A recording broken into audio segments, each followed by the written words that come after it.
مختصر انداز میں بیان کروں گا۔ بہت سے فقہا کے نزدیک خواتین کے لیے گھر میں اعتکاف جائز نہیں ہے، اور ان کی دلیل قرآن کی یہ آیت ہے وَأَنْتُمْ عَاكِفُونَ فِي الْمَسَاجِدِ، کہ قرآن مسجدوں میں اعتکاف کا تذکرہ کرتا ہے، اور رسول اللہ صلی اللہ علیہ وسلم نے بھی ہمیشہ مسجد نبوی ہی میں اعتکاف کیا ہے۔ تو اور اس بارے میں ہمیں کوئی دلیل الگ سے نہیں ملتی کہ عورت جو ہے وہ گھر میں اعتکاف کرے گی اور مسجد میں اعتکاف اس کے لیے جائز نہیں ہے، ایسی کوئی دلیل نہیں ملتی۔ تو اس بیس پہ بہت سے فقہا اس طرف گئے ہیں کہ عورت کے لیے گھر میں اعتکاف کرنا جائز نہیں ہے، اور یہ بھی ایک مضبوط مذہب ہے، اس کو بالکل کالعدم قرار دینا ٹھیک نہیں ہے۔ لیکن حنفیہ اس طرف گئے ہیں، جو فقہائے حنفیہ ہیں وہ اس طرف گئے ہیں کہ عورت کے لیے مسجد میں اعتکاف اگر وہ کرے گی ہو تو جائے گا، لیکن مکروہ ہے، ناپسندیدہ ہے۔ اور جو علماء عورت کے مسجد میں اعتکاف کے قائل ہیں ان میں بھی بہت بڑی جماعت اس کو ناپسندیدہ بہرحال کہتی ہے، جیسے امام شافعی نے مکروہ لکھا ہے کہ عورت کے لیے مسجد میں اعتکاف کرنا مکروہ ہے۔ عرب کے بھی آج بہت سے علماء اس کے قائل ہیں کہ فتنے کی وجہ سے عورت کو مسجد میں اعتکاف سے روکا جائے گا۔ لیکن گھر میں اعتکاف جائز بھی ہے یا نہیں ہے، تو بہت سے فقہاء اس طرف گئے ہیں کہ عورت گھر میں اعتکاف نہیں کر سکتی۔ لیکن حنفیہ، علماء حنفیہ، امام ابو حنیفہ اور ان کے شاگرد، اور آج تک فقہاء حنفیہ کی یہی رائے ہے کہ عورت گھر میں اعتکاف کر سکتی ہے۔ اور اس میں اختلاف فقہاء میں اس وجہ سے ہوا کہ دلائل میں اختلاف ہے۔ رسول اللہ صلی اللہ علیہ وسلم نے امہات المومنین کو حکم دیا تھا کہ مسجد میں جب انہوں نے نبی صلی اللہ علیہ وسلم کے ساتھ اعتکاف کے خیمے لگائے تو آپ نے ان خیموں کو اکھاڑنے کا حکم دیا۔ اس کے بعد حدیث میں آتا ہے کہ نبی صلی اللہ علیہ وسلم کے دنیا سے جانے کے بعد امہات المومنین ہر سال اعتکاف کیا کرتی تھیں۔ اب اس میں یہ تشریح نہیں ملتی کہ مسجد میں کرتی تھیں یا گھر میں کرتی تھیں، تو جو حضرات کہتے ہیں کہ مسجد میں اعتکاف کرے گی عورت، گھر میں اعتکاف جائز ہی نہیں ہے، وہ کہتے ہیں کہ مسجد میں کرتی تھیں، اور دلیل وہی دیتے ہیں کہ بھئی اعتکاف کا محل تو قرآن سے پتہ چلتا ہے مسجد ہے۔ اور جو علماء جیسے حنفی فقہا وہ اس طرف گئے ہیں کہ نہیں وہ گھر میں کرتی تھیں، ان کی دلیل یہ ہے کہ نبی صلی اللہ علیہ وسلم نے جب مسجد میں ان کے خیمے اکھاڑ دیے تو اس بات پھر یہ بعید ہے کہ وہ مسجد میں اعتکاف کرتی ہوں، کیونکہ مسجد میں بیٹھنے کو نبی نے ناپسند کیا تھا۔ تو میرا مقصد صرف بتانے کا مقصد یہ ہے کہ کیونکہ اختلاف اور فرقواریت کا دور ہے نا، تو کوئی بھی کسی دوسرے کی دلیل کو نہ سننے کے لیے تیار نہ ماننے کے لیے تیار۔ تو اس بارے میں دونوں طرف مضبوط دلائل ہیں۔ امام شافعی، امام احمد ابن حنبل اور امام مالک اس طرف گئے ہیں کہ عورت کے لیے گھر میں اعتکاف جائز نہیں ہے، اور مسجد میں اعتکاف کرنا ہے یا نہیں کرنا، تو اس پر تو سب کا اتفاق ہے کہ ہو جائے گا، لیکن مکروہ ہے، ناپسندیدہ ہے، زیادہ تر علماء کی یہی رائے ہے۔ اور گھر میں اعتکاف ہوگا یا نہیں ہوگا، تو تینوں ائمہ کی رائے ہے کہ گھر میں اعتکاف عورت کے لیے جائز نہیں ہے، لیکن امام حنیفہ کی رائے ہے کہ جائز ہے۔ تو اختلافی مسئلہ ہے فقہا میں، اور جب مجتہدین میں کسی مسئلے میں اختلاف ہو جائے اور نصوص سے ہمیں کسی ایک طرف یقینی دلائل نہ مل رہے ہوں، تو اس میں اعتدال کا راستہ ہی اختیار کرنا چاہیے۔ آپ کسی بھی رائے کو فالو کریں، مگر دوسرے کو یہ نہ کہیں کہ یہ قرآن و سنت سے بالکل 100% متصادم ہے، یہ نہیں کہا جا سکتا۔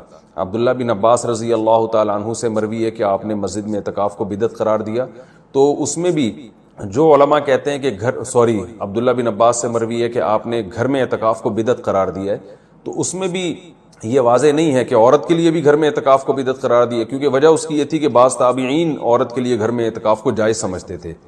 تو عین ممکن ہے کہ عبداللہ بن عباس کا مقصد ان لوگوں پہ رد کرنا ہو کہ جن لوگوں نے مردوں کے لیے گھر میں اعتکاف کو جائز کر دیا، ان کے عمل کو بدعت قرار دے رہے ہو۔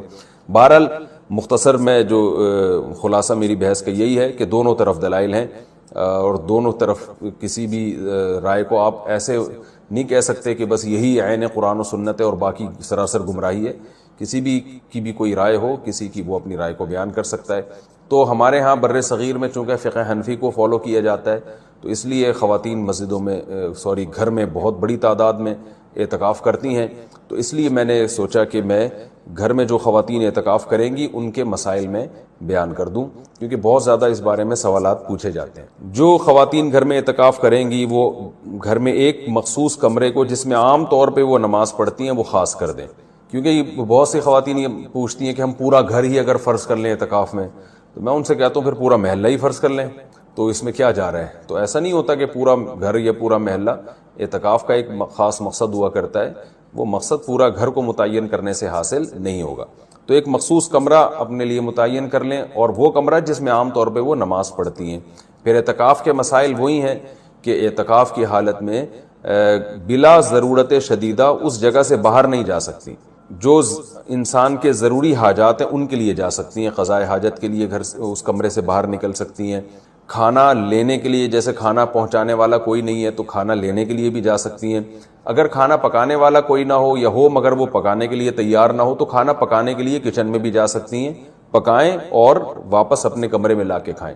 اس کمرے میں جو شادی شدہ خواتین ہیں وہ شوہر بھی آ سکتا ہے اس کمرے میں، لیکن وہ خود باہر نہیں جا سکتی. لیکن میاں بیوی کے جو ازدواجی تعلقات ہوتے ہیں وہ اعتکاف کے دوران بالکل ناجائز ہیں، ان سے اعتکاف ٹوٹ جائے گا. تو اور بھی کوئی محرم رشتہ دار وہ اس کمرے میں ان سے آ کے ملاقات کر سکتے ہیں، بات چیت کر سکتے ہیں، لیکن وہ بلا ضرورت شدیدہ اس کمرے سے باہر نہیں جا سکتی. کمرے میں رہنا پڑے گا ان کو، اور اس میں وہ بات چیت بھی کر سکتی ہیں، اپنا کوئی دنیا کا کام بھی کر سکتی ہیں، کوئی سلائی کڑھائی بھی کر سکتی ہیں. اور اصل میں اعتکاف نام ہوتا ہے اپنے آپ کو باؤنڈ کر لینے کا.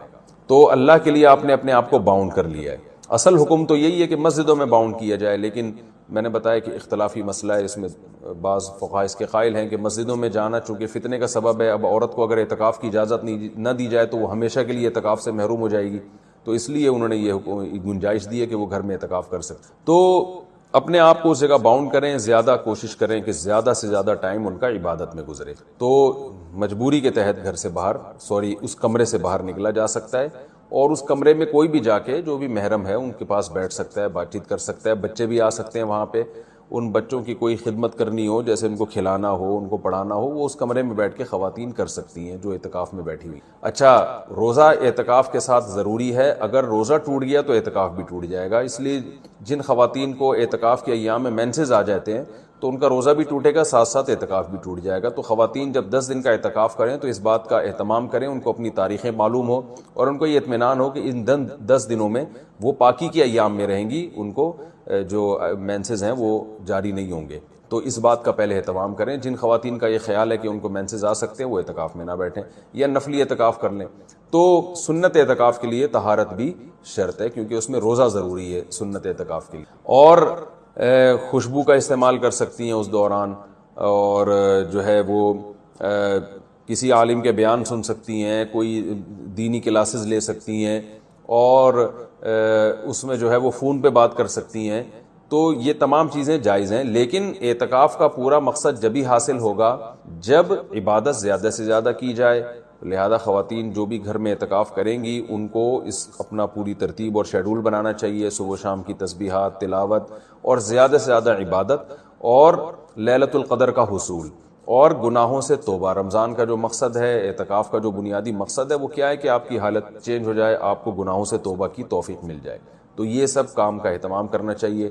اور مرد جو مسجد میں اعتکاف میں بیٹھیں گے ان کے بھی وہی مسائل ہیں جو خواتین کے ہیں کہ مسجد سے باہر نہیں وہ جا سکتے، مسجد کے اندر رہ کے جو بھی جائز کام ہے وہ کر سکتے ہیں. اس میں اگر کوئی اپنی پڑھائی کرنا چاہیں تو پڑھائی بھی کر سکتے ہیں. اس میں اصل تو یہ کہ عبادت کریں جس کے لیے آپ بیٹھیں یہاں پہ، لیکن جائز کام جتنے بھی ہیں جو مسجد کے آداب کے خلاف نہ ہو وہ بھی اعتکاف میں کیے جا سکتے ہیں، اس میں کوئی حرج نہیں ہے. اعتکاف میں بہت سے لوگوں کو عادت ہوتی ہے سگریٹ پینے کی، پہلے سے ہی عادت ہوتی ہے، تو وہ بہت ان کو تو افطاری میں فوراً سگریٹ چاہیے، وہ پاگل ہو جاتے ہیں. سگریٹ پینا بہت بری حرکت ہے، اس سے توبہ کر لیں. بلکہ اعتکاف میں بیٹھیں اسی نیت سے کہ آپ یہ 10 دن تک سگریٹ کو ہاتھ نہیں لگائیں گے. اصل مسئلہ تو یہی ہے کہ سگریٹ چھوڑ دیں آپ. لیکن اگر نہیں چھوٹ رہی آپ سے تو اب اعتکاف نہ چھوڑیں آپ. اس بہانے ہو سکتا ہے اعتکاف میں ہی اللہ آپ کو توبہ کی توفیق دے دے، لیکن بہرحال نہیں چھوٹ رہی ہے تو پھر آپ یہ کر سکتے ہیں. اعتکاف میں آپ نے جب سگریٹ پینی ہے، میں ترغیب نہیں دے رہا کہ پیا کرے سگریٹ، کوئی مجبوری ہے پینی ہی ہے، اس کا دماغ خراب ہو گیا ہے، اور وہ ایسا نہ ہو کہ اعتکاف والوں کو کوٹنا، مارنا، پیٹنا شروع کر دے. تو بعض لوگ اس چکر میں اعتکاف میں نہیں بیٹھتے کہ ہمیں تو سگریٹ کی عادت ہے تو ہم اعتکاف میں کیسے بیٹھیں. تو آپ اعتکاف میں بیٹھ جائیں بہرحال. تو پھر سگریٹ اگر پھر بھی آپ نے پینی ہے تو پھر اس کا طریقہ جو بتاتے جاتا ہے کہ سگریٹ پینے کے لیے تو آپ نکل نہیں سکتے کیونکہ یہ شرعی ضرورت ہے نہیں. تو واش روم جتنی دیر آپ یوز کرتے ہیں اسی دوران آپ سگریٹ پی لیں، یہ اس میں اعتکاف نہیں ٹوٹے گا آپ کا. تو یہ چند مسائل تھے. اسی طرح نسوار کی کسی کو عادت ہے، اب مسجد میں ظاہر ہے نسوار کی ایک اسمیل آتی ہے، بدبو آتی ہے، گٹکے، پان، یہ ساری جو چیزیں ہیں بدبودار ہوتی ہیں. تو ان سب کا یہی حکم ہے کہ اگر کسی نے یوز کرنا ہے ان کو تو وہ پھر جو ہے نا اس دوران یوز کر لے. تو تاکہ، اور اگر کسی کو نسوار کی بو نہیں آ رہی ہے تو پھر ایک الگ بات ہے، وہ تو اب مجھے نہیں پتا کہ مسجد میں آپ نسوار استعمال کرتے ہیں تو لوگوں کو بدبو آتی ہے کہ نہیں آتی. تو یہ چند مسائل تھے اعتکاف کے جو میں نے آپ کے سامنے پیش کیے. اور اعتکاف میں اپنے ٹائم کو جو ہے ضائع ہونے سے بچانا چاہیے. عبادت کریں زیادہ سے زیادہ، شرعی مسائل سیکھیں. موبائل کا استعمال اعتکاف میں کم سے کم کریں.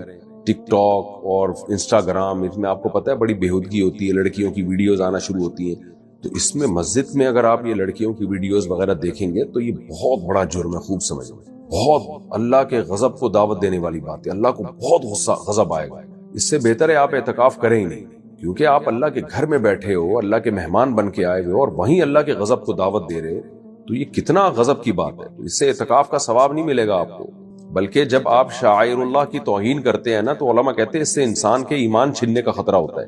اس کا خطرہ ہوتا ہے کہ اس کی موت کفر پہ واقع ہوگی، ایمان پہ باقی نہیں ہوگی. تو مسجدوں میں آ کے ٹک ٹاک میں لڑکیوں کو دیکھنا اور فیس بک پہ اس طرح کی چیزیں، پھر آ کے وہاں اپنی گرل فرینڈ سے باتیں کرنا اعتکاف میں آ کے، یہ سارے حرام کام چھوڑ دیں. یہ بہت بڑا جرم ہے. مسجد میں جیسے نیکی کا ثواب بڑھ جاتا ہے تو گناہ کا عذاب بھی کئی گنا بڑھ جاتا ہے. جو خواتین گھروں میں اعتکاف کرتی ہیں تو اس کمرے کے اندر جہاں وہ اعتکاف کریں گی وہاں ان کے شوہر بھی آ کے ان سے بات چیت کر سکتے ہیں، ان کے بھائی بہنیں جتنے بھی محرم رشتہ دار ہیں سب آ سکتے ہیں. ہاں البتہ یہ کہ میاں بیوی کا جو ریلیشن ہے وہ اعتکاف میں حرام ہے، ناجائز ہے. تو باقی یہ کہ وہ وہاں سب ملاقات کے لیے آ سکتے ہیں. البتہ وہ خاتون پردے کا اہتمام کریں. اعتکاف کی حالت میں نامحرم سے باتیں کرنا یا بے پردہ ہو کے نامحرم کے سامنے بیٹھ جانا یہ زیادہ بڑا گناہ ہے، کیونکہ اعتکاف ایک عبادت ہے، شاعر اللہ میں سے ہے، تو یہ اس پھر اعتکاف کی توہین ہوگی. تو جو خواتین گھر میں اعتکاف کریں گی تو وہ پردے کا بہت زیادہ اہتمام کریں. اس دوران کسی نامحرم سے گپ شپ نہ لگائیں. کوئی ضرورت کی بات ہو تو بہرحال کی جا سکتی ہے. اچھا اعتکاف نفلی بھی ہوتا ہے، یہ تو سنت اعتکاف ہے جس کی سخت پابندیاں ہیں، تو اصل ثواب تو یہی ہے جو نبی صلی اللہ علیہ وسلم سے ثابت ہے. لیکن بعض لوگ نفلی اعتکاف بھی کر رہے ہوتے ہیں کہ رمضان کے آخری عشرے میں 3 دن کا اعتکاف، 1 ہفتے کا اعتکاف، تو اس میں پھر کوئی پابندیاں نہیں ہیں. پھر اس کا وہ ثواب بھی نہیں ہے جو 10 دن کے اعتکاف کا ہوتا ہے، اس میں پھر کوئی پابندیاں بھی نہیں ہیں. تو وہ ویسے ہی بس آپ وہ بیٹھ جائیں جا کے، جتنا دیر مسجد میں اعتکاف کی نیت سے آپ گزار سکتے ہیں گزار لیں، وہ پھر کسی چیز سے نہیں ٹوٹتا. تو لیکن اصل اعتکاف وہ سنت اعتکاف ہے، اس کے اہتمام کی کوشش کریں. ہم نوجوانوں کو ترغیب دیتے ہیں کہ چلو تم سے 10 دن کا سنت اعتکاف نہیں ہو رہا تو نفلی اعتکاف کر لو، چلو کسی بہانے وہ مسجد میں آئیں تو صحیح نا، مسجد میں جڑیں تو صحیح، مسجد کے ماحول سے تو متاثر ہوں، شاید کچھ اللہ کی باتیں سننے کی ان کو توفیق ملے، اللہ کرنے کی توفیق دے، مل جائے ان کو. ہم نے بہت سارے لوگوں کی زندگی اعتکاف میں تبدیل ہوتے دیکھی ہے. تو اعتکاف کو ہلکا نہیں لینا چاہیے، یہ انسان کی زندگی کو بالکل یو ٹرن کی طرح گھما دیتا ہے. تو اس لیے بڑھ چڑھ کے کوشش کریں، اللہ تعالیٰ عمل کی توفیق عطا فرمائے. پاکستان سے کسی نے پوچھا ہے جی میں روز پارک میں ایکسرسائز کرتا ہوں، مجھے ایک صاحب نے کہا کہ کیوں؟ اچھا، مجھے ایک صاحب نے کہا کہ اس پارک میں سیوریج کا پانی استعمال ہوتا ہے، اس لیے اس پارک کی گھاس ناپاک ہے، اگر آپ اس پر ورزش کریں گے تو آپ کے کپڑے ناپاک ہو جائیں گے اور ان کپڑوں میں نماز نہیں ہوگی. اس بارے میں رہنمائی فرمائیے کہ سیوریج کا پانی گھاس پر ڈالنے کے کتنی دیر کے بعد اس پر ورزش کر سکتے ہیں؟ عام طور پر صبح 10 یا 11 بجے پانی دیا جاتا ہے، میں مغرب یا فجر کے بعد اس پہ ورزش کرتا ہوں. دیکھیں سیوریج کا پانی یا گٹر کا پانی، کوئی بھی چیز جب زمین پہ ڈالی جائے تو جب دھوپ لگنے سے یا کسی بھی طرح وہ مٹی میں تحلیل ہونے سے اس کی بدبو ختم ہو جائے، اس کے اثرات ختم ہو جائیں تو وہ پاک سمجھا جائے گا. تو اب پارک میں اگر پانی ڈالا جاتا ہے اور آپ جب ایکسرسائز کرتے ہیں تو آپ کو کوئی اسمیل نہیں آ رہی ہوتی، اس سے کسی قسم کی کوئی بدبو نہیں آ رہی ہوتی، تو پھر وہ پاک ہی ہے، کیونکہ سارا دن دھوپ پڑی ہے اس کے اوپر. ہاں جب پانی ڈالیں تو فوراً اسی وقت اگر کریں گے تو کپڑے ناپاک ہو جائیں گے. تو ویسے وہ پارک والوں سے بولو کہ بھائی یہ کوئی صحیح کام کر لو، یہ گندا پانی کیوں آپ پارکوں میں ڈال رہے ہو؟ پہلے بیماریاں کم ہیں پاکستان میں، تو اتنا گندا پانی، اور اس سے تو نقصان دہ ہوتا ہے یہ پانی، یہ ضائع کرنے کے قابل پانی ہے، یہ سیوریج میں یہ پارکوں میں استعمال کرنے کے قابل نہیں ہے. بہرحال شرعی مسئلہ یہی ہے کہ دھوپ لگنے سے یا ٹائم گزرنے سے اس کی بدبو اگر ختم ہو جاتی ہے تو وہ پھر پاک ہی سمجھا جائے گا. کوئی بھی چیز جو زمین پہ گرے نا، کوئی بھی ناپاکی، پیشاب کر دیا جیسے کسی نے، تو یا سیوریج کا پانی مٹی میں ڈال دیا تو مٹی خود مطہر ہے. داؤد و سلیمان علما، اللہ فرماتے ہیں کہ ہم نے داؤد اور سلیمان کو علم عطا کیا.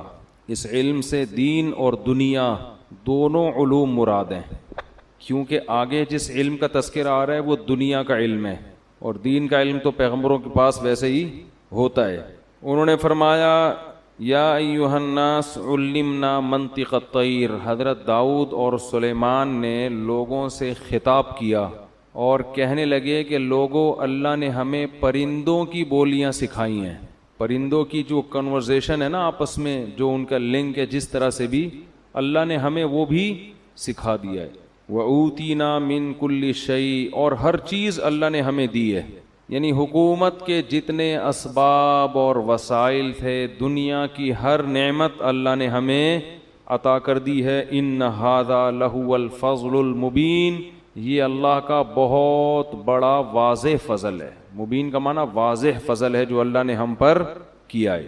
وَحُشِرَ لِسُلَيْمَانَ جُنُودُهُ مِنَ الْجِنِّ وَالْإِنسِ وَالطَّيْرِ فَهُمْ يُوزَعُونَ۔ قرآن کہتا ہے کہ حضرت سلیمان علیہ السلام کئی لشکر کی تیاری کر رہے ہیں جنگ میں جانے کے لیے، تو آپ نے اپنے لشکر میں تمام مخلوق کو، جو بھی آپ کی فوج میں تھی نا، سب کو جمع کیا، اس میں جنات بھی، اس میں انسان بھی، اور اس میں پرندے بھی۔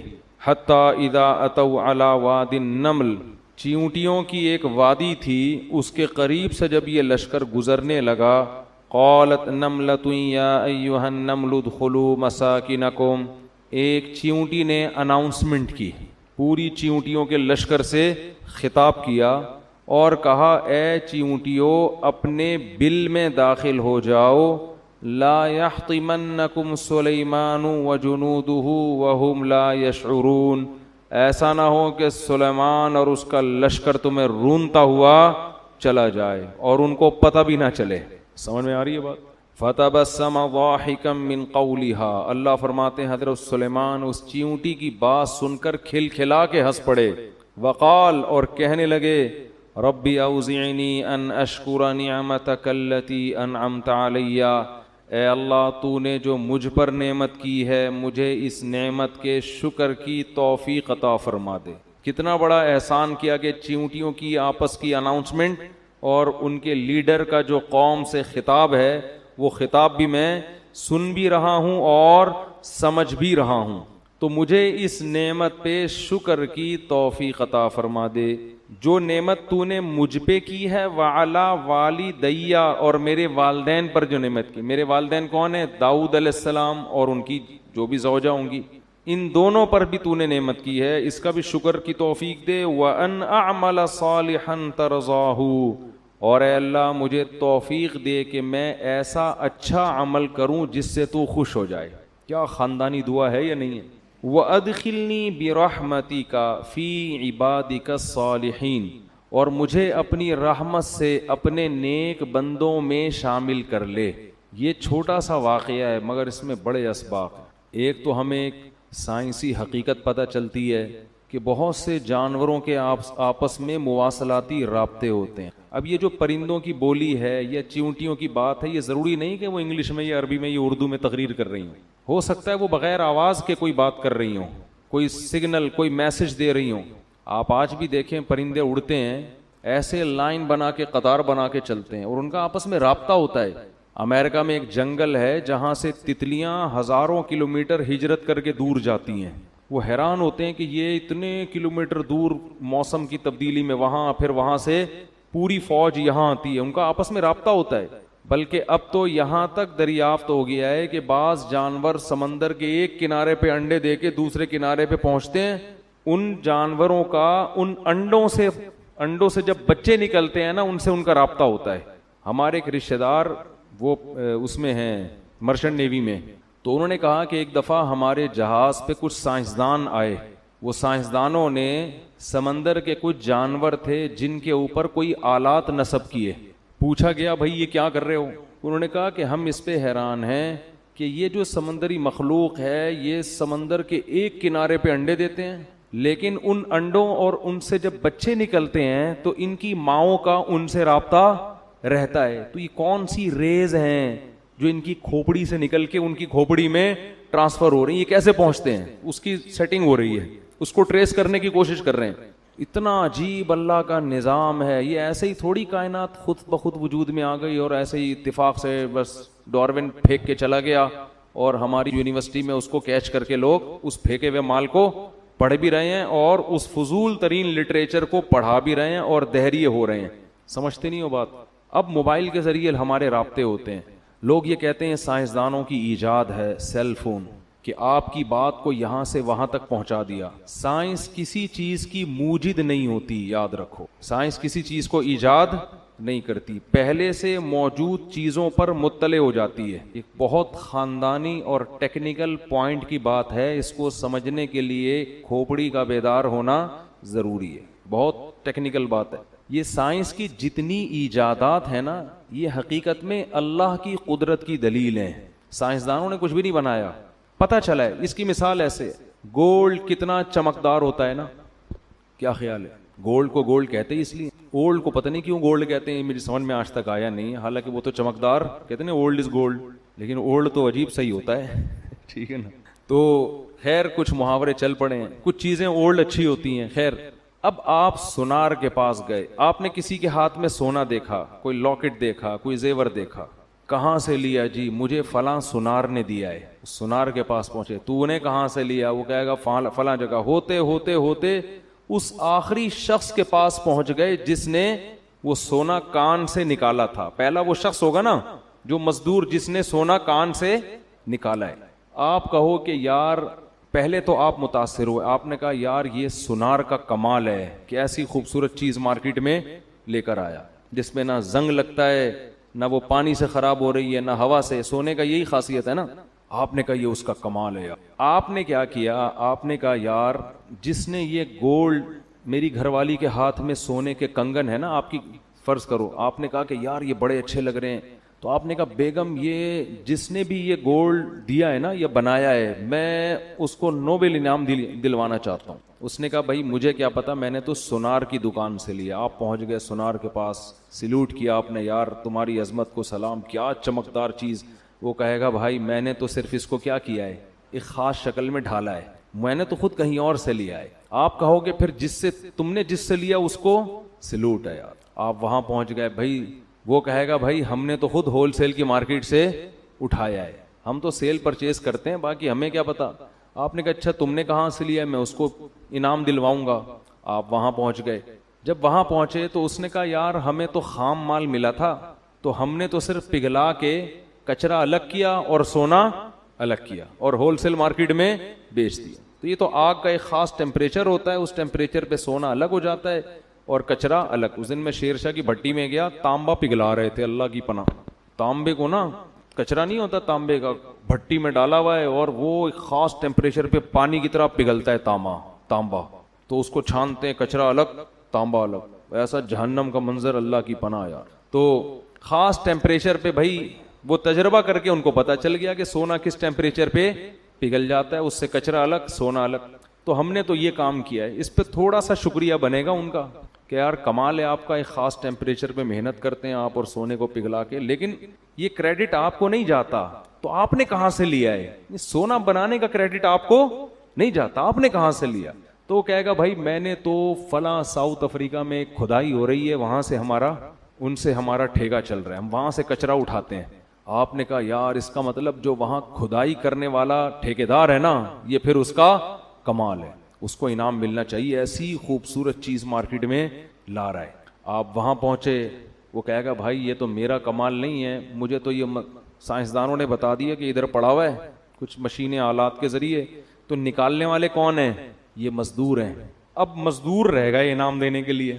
آپ مزدوروں کے پاس گئے, انہوں نے کہا بھائی ہمیں کیا پتا, ہمیں تو یہاں کچھ چمک والی چیزیں نظر آئی تھی, ہم نے کھدائی کی, ہمیں سائنسدانوں نے بتایا, جو زمین کے ماہرین ہوتے ہیں, ہم نے نکال کے کچرا مارکیٹ میں پھینکتے رہتے ہیں, صفائی آگے ہوتی رہتی ہے. آخر میں کمال کس کا بنتا ہے؟ جس نے اس زمین میں پیدا کیا. تو پتا چلا پیدا کسی اور نے کیا ہے, اصل تو اس کا کمال ہے. باقی تو سب اس میں یا تو کچھ تبدیلی کر رہے ہیں یا اس پر مطلع ہو رہے ہیں کہ یہ ہے کہاں. بنانے والا ان میں سے کوئی بھی بولو نہیں ہے. کمال اس کا ہے جس نے مٹی کے اندر سونا پیدا کر دیا. ایسی اس کی کیا اس نے فارمولا بنایا اس کے اندر, وَأَنزَلْنَا الْحَدِيدَ فِيهِ بَأْسٌ شَدِيدٌ وَمَنَافِعُ لِلنَّاسِ. سورہ حدید کا نام ہی لوہا ہے. اللہ کہتے ہیں ہم نے زمین میں لوہا اتارا ہے جس میں لوگوں کے بے پناہ فائدے اور اس میں لوگوں کی تجارت ہے, منفعت ہے. کیسا اسکریپ کا کاروبار ہوتا ہے کہ نہیں ہوتا؟ لوہا بھی ہے, پیتل بھی ہے, تانبا بھی ہے اور کاپر بھی ہے, پتہ نہیں کیا کیا چیزیں اللہ نے زمین کے اندر اتار دی ہیں. تو جو بنانے والا ہے نا, یہ سارا کریڈٹ اصل میں اس کو جاتا ہے. تو یاد رکھیں جتنی سائنسی ایجادات ہیں اس میں سائنس موجد کسی چیز کی نہیں ہے, کریٹر نہیں ہے. بنانے والا کون ہے؟ اللہ. موبائل کی مثال لے لیں, سائنس صرف مطلع ہوتی ہے اللہ کی بنائی ہوئی چیز پہ. یہ جو آپ یہاں فون کرتے ہو ڈائریکٹ امریکہ میں آپ کی کال ملتی ہے, السلام علیکم. وعلیکم السلام, کیا حال ہے بھائی, طبیعت ٹھیک, سب سیٹ چل رہا ہے, مارکیٹ میں کوئی پرابلم تو نہیں ہے؟ ہاں بھائی ٹھیک. ایک دم آپ کی بات وہاں اور ان کی بات یہاں. آپ بولتے ہو یار سائنسدانوں کا کمال ہے. ایک کمال سے مجھے ایک لطیفہ ضرور یاد آتا ہے سائنس کے کمال سے. ایک آدمی ملتان جا رہا تھا ٹرین میں نا, ٹرین اوپر برتھ میں سو رہا تھا, وہ دیہاتی آدمی تھا. تو ٹرین وہاں جا کے رک گئی, وہ سوتا رہا, اس کو پتہ ہی نہیں چلا. ٹرین دھل دھلا کے واپس آ رہی ہے کراچی کی طرف. تو نیچے سیٹ پہ جو بندے بیٹھے ہوئے ہیں وہ اس کو نہیں پتا, وہ بیچارہ آنکھ ہی نہیں کھلی اس کی. اب جب ٹرین واپس آ رہی ہے تو وہ نیچے جھانک کے نیچے سیٹ والوں سے پوچھتا ہے کہاں جا رہے ہو؟ انہوں نے کہا کراچی. کہتے ہیں سائنس کی ترقی ہے, ایک ہی ٹرین ہے, اوپر والی برتھ ملتان جا رہی ہے, نیچے والی سیٹ کراچی جا رہی ہے. سائنس کی ترقی ہے. یہ دن بھی ہمیں اپنی زندگی میں دیکھنا نصیب ہو. ایک ہی ٹرین میں اوپر والی برتھ ملتان, نیچے والی سیٹ کراچی. تو سائنس کی ترقی کا لفظ جب بھی میں زبان سے نکالتا ہوں نا, مجھے یہ ترقی یاد آتی ہے, یہ والی بھی یاد آتی ہے. تو ہم یہ کہتے ہیں یار ہم ادھر فون ملاؤ, ٹھک ٹھک ٹھک, ایک دم ہماری بات کہاں پہنچنا شروع, امریکہ. وہ وہاں سے بات کر رہا ہے, پتہ نہیں یار یہ سائنس کی ترقی. اصل میں اللہ نے یہ ریز پہلے سے پیدا کر کے خلا میں زمین میں چھوڑی ہوئی ہیں. یہ ریز پہلے سے موجود ہیں. اللہ کو پتا تھا کہ ایک وقت آبادی اتنی کثرت سے بڑھ جائے گی کہ ان میں جو کمیونیکیشن گیپ ہے وہ ختم کرنا ضروری ہوگا, اور اس ختم کرنے کے لیے زمین میں ریز چھوڑ دو. جیسے اللہ نے زمین کی رگوں میں پیٹرول چھوڑا ہے نا, سائنس نے پیٹرول ایجاد نہیں کیا, دریافت کیا ہے. تو ہماری جو گاڑیوں کے پہیے پیٹرول سے گھوم رہے ہیں, یہ اصل کمال سائنسدانوں کا نہیں ہے, اصل کمال اس خدا کا ہے جس نے زمین میں اس ایندھن کو پیدا کیا. اور یہ ایندھن پہلے دریافت نہیں ہوا تھا کیونکہ پہلے ضرورت نہیں تھی. قرآن کے الفاظ دیکھو, وَقَدَّرَ فِيهَا أَقْوَاتَهَا فِي أَرْبَعَةِ أَيَّامٍ. فرمایا جب ہم نے زمین کو بنایا اور انسان کو پیدا کرنے کا ارادہ کیا تو انسان کی پیدائش سے پہلے ہم نے زمین میں انسان کی بنیادی ضرورتوں کا اندازہ ٹھہرا لیا. ایک ایک لفظ بڑا قیمتی ہے اس آیت میں, کیا عجیب. قوت کہتے ہیں جو آپ کی زندگی کے بیسک لوازمات ہوتے ہیں, اس کو عربی میں کیا کہتے ہیں؟ بنیادی خوراک یا بنیادی لوازمات, اس کو کیا کہتے ہیں؟ قوت. اس کی جماعت ہے اقوات. قرآن یہ نہیں کہہ رہا کہ انسان کی بنیادی ضرورتیں ہم نے پہلے سے زمین میں پیدا کر دی. نا نا نا نا نا, پیدا کر دی ہوتی نا تو پھر پتہ ہے کیا ہوتا؟ آدم علیہ السلام جب دنیا میں آتے تو جتنی بنیادی ضرورت کی چیزیں ساری اللہ نکال کے ان کے سامنے رکھ دیتا. یہ گیس ہے بھائی, یہ پیٹرول ہے, یہ فلانا ہے, یہ موبائل فون ہے, یہ فلانا, سب چیزیں. فرمایا نہیں, قدرا, اندازہ ٹھہرایا, مینجمنٹ ہوئی ہے. تقدیر کہتے ہیں مینجمنٹ, کہ کس وقت کس چیز کی ضرورت پڑے گی اس حساب سے وہ چیزیں اس کے اندر اس نے, بولو نا, رکھ دی, پیدا کر دی. جب حضرت آدم دنیا میں آئے تو کسی چیز کی ضرورت نہیں تھی, بس کھودو, زمین میں پودا لگاؤ, کھاؤ, ٹھیک ہے نا, اور کچھ نہیں چاہیے.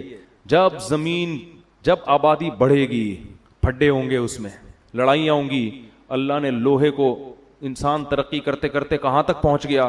لوہے تک.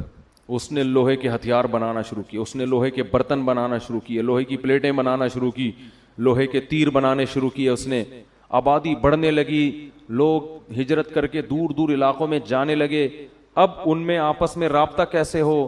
تو سمندر کی کشتیاں لوگوں نے بنانا شروع کی, زمین سے لوہے کو نکال کے لوہے کے جہاز بنانا شروع کر دیے.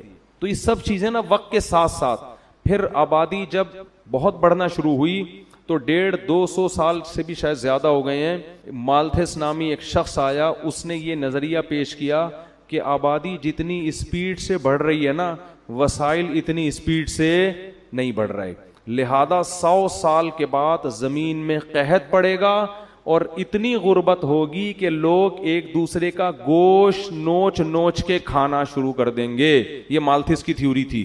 لہذا آبادی کو کیا کرو؟ بولو روکو. مالتھس کی تھیوری کو گزرے ہوئے 150-200 سال ہو گئے. لوگوں کو جتنی اونچی سطح کا رزق آج مل رہا ہے، ماہرین معیشت کہتے ہیں تاریخ میں ایسا رزق کبھی بھی نہیں ملا. کیوں؟ مالتھس بے وقوف کو یہ نہیں پتا تھا، وہ کیلکولیٹر میں کیلکولیشن کر رہا تھا کہ ٹماٹر پیدا ہونے کی سپیڈ یہ ہے اور بچے پیدا ہونے کی سپیڈ اس سے زیادہ ہے، تو ٹماٹر کم پڑ جائیں گے، بچے زیادہ. گندم کی سپیڈ یہ ہے، بچوں کی سپیڈ یہ ہے، تو گندم کم ہو جائے گی، بچے زیادہ. اس کو یہ نہیں پتا تھا کمبخت کو کہ بے وقوف آدمی، بچہ پہلے پیدا ہوتا ہے ماں کی چھاتیوں میں دودھ بعد میں ہوتا ہے، یہ کیلکولیٹر میں نہیں آتا. بہت مشکل ہے بھائی بات سمجھ. پیدا تو ہونے دو، اللہ چیزیں پیدا کرے گا. گدے گھوڑوں کا دوڑ تھوڑی رہے گا، زراعت ڈبل ہو جائے گی اس سے، اس لیے کہ مشینیں ایجاد ہو جائیں گی. اللہ نے انسان کے لیے لوہا زمین میں اتارا ہے، جس میں قرآن کہہ رہا ہے فیہ منافع، بے شمار منفعتیں رکھ دی ہیں اس لوہے میں. اس لوہے میں ایک منفعت یہ بھی تھی کہ جس اللہ نے انسان کو لوہا نکالنا سکھایا، جس اللہ نے انسان کو لوہا پگھلانا سکھایا، وہ اللہ انسان کو کیا ٹریکٹر بنانا نہیں سکھائے گا؟ کہ بھائی وہ مالتھس تو بات کر رہا ہے بیل سے جب ہل جوتے جاتے تھے، ٹھیک ہے نا، تو مشینیں ایجاد ہوں گی، اور مشینوں کو چلانے کے لیے یہ جنگل کی لکڑیاں نہیں چلائیں گی، زمین کی رگوں میں تیل دوڑ رہا ہے، اس تیل پر انسان مطلع ہوگا. اور پھر دمام میں آپ جا کے دیکھو کیسے کنٹینر لوڈ ہو رہے ہیں پیٹرول کے، ڈیزل کے. کبھی یہ منظر اپنی آنکھوں سے جا کے دیکھو، انسانی عقل حیران ہو جاتی ہے. اتنا تیل زمین سے نکل رہا ہے کہ اسے دیکھ کے آپ کہو گے انسان نے تو زمین کا تیل نکال دیا بھائی، ٹھیک ہے نا، زمین کی واٹ لگا دی ہے. لیکن زمین کو کچھ بھی نہیں ہو رہا، زمین نے اپنا سینہ کشادہ کیا ہوا ہے. نکالو، یہ اللہ نے تمہارے لیے پیدا کیا. اتنی رزق کی فراوانی، اتنی رزق کی فراوانی کہ ایجادات کرتے کرتے انسان تھک جاتا ہے، مگر وہ ایجادات ختم ہونے کا نام نہیں لے رہی. تو اس لیے مالتھس کا وہ جو تھیوری تھی نا، وہ بھی اب انتہائی بوسیدہ، اور ہماری یونیورسٹیوں میں کچرا جو مال بک رہا ہے نا، جس کو ہمارے پڑھے لکھے لوگ قبول کر رہے ہیں، جو قرآن و سنت کے بھی خلاف، مشاہدے کے بھی خلاف، وہ اس کچرا تھیوری کو پڑھ رہے ہیں، جس کو گورا بھی نہیں مانتا، جس کو گورا کہتا ہے یہ بکواس تھیوری تھی، اس کا نہ کوئی سر ہے نہ کوئی پیر ہے. اس پہ میں نے حوالوں کے ساتھ ایک دفعہ ایک بیان ریکارڈ کروایا تھا. گوروں کے ماہرین معیشت کے حوالے دیے تھے کہ پہلے زمانے میں جو معیشت کو مضبوط کرنے کی تھیوریز تھی نا، وہ سب کی سب وہ کیلکولیشن ساری غلط ہو چکی ہیں، وہ فارمولے چینج ہو چکے ہیں. خیر، تو اللہ تعالیٰ اصل میں کیا کرتا ہے؟ چیزوں کو پیدا کرتا ہے، انسان صرف مطلع ہوتا ہے. تو پتہ نہیں کیا کیا اور چیزیں ایسی رہ گئی ہیں جو ابھی ہم مطلع نہیں ہوئے ان کے اوپر. تو یہ جو آپ یہاں سے وہاں بات پہنچاتے ہو، یہ بھی اس آیت میں داخل ہے. قدر فیہا اقواتہا، اللہ نے زمین میں انسان کی ضرورت کی جتنے چیزیں تھی ان کا اندازہ پہلے سے بولو لگا لی، کہ اس اندازے سے میں ایک چیزیں پیدا کروں گا، اور وہ جیسے جیسے آبادی بڑھتی چلی جائے گی لوگ اس کو حاصل کرتے. جتنی بھی آبادی بڑھ جائے دنیا میں، آبادی کی وجہ سے اگر مسائل کھڑے ہوئے نا، تو یہ اللہ پہ الزام ہے کہ ایک شخص کسی کی دعوت کرتا ہے، جتنے آدمیوں کو گھر میں بلائے گا نا، ان سے زیادہ کا کھانا پکواتا ہے. وہ ایسا کبھی نہیں کرتا کہ 20 افراد بلا لیے اور کھانا 15 کا پکایا. تو اللہ بھی کہہ رہے انسان کمبخت، تیرے پیدا ہونے سے پہلے میں نے زمین میں اندازے لگا لیے تھے کہ اس کو کیا کیا چاہیے ہوگا، تو وہ تیری سوچ سے زیادہ ہیں، کم نہیں ہیں. سمجھ میں آ رہی ہے تو ٹھیک ہے، نہیں تو رہنے دو، جیسے چل رہے ہو ویسے ہی. 2 بچے ہی اچھے، 2 بچے ہی اچھے. وہ ایک آدمی فیملی پلاننگ میں جاب کرتا تھا، محکمہ منصوبہ بندی میں، تو اس کے 12 بچے تھے. کسی نے کہا خود تو دوسروں کو کہتے ہیں 2 بچے ہی اچھے، خود 12 رکھے ہوئے، کہہ رہے ہیں ان میں اچھے صرف 2 ہی ہیں، ان میں اچھے صرف 2 ہی ہیں. ٹھیک ہے، تو میں نے صحیح کہا تھا 2 بچے ہی اچھے، باقی سارے گندے. لیکن الٹے لطیفے بھی بنے ہوئے ہیں. ایک آدمی کے 24 بچے تھے، کسی نے کہا تمہیں فیملی پلاننگ والے تنگ نہیں کرتے آ کے؟ کہتے ہیں آئے تھے، وہ اسکول سمجھ کے واپس چلے گئے. ٹھیک ہے، تو خیر، تو قدر فیہا اقواتہا. تو اب یہ دیکھو حضرت سلیمان علیہ السلام نے جو چیونٹی کی آواز سنی، اس سے ہمیں پتہ چلتا ہے کہ ان جانوروں میں آپس میں کیا ایک مضبوط نظام ہے.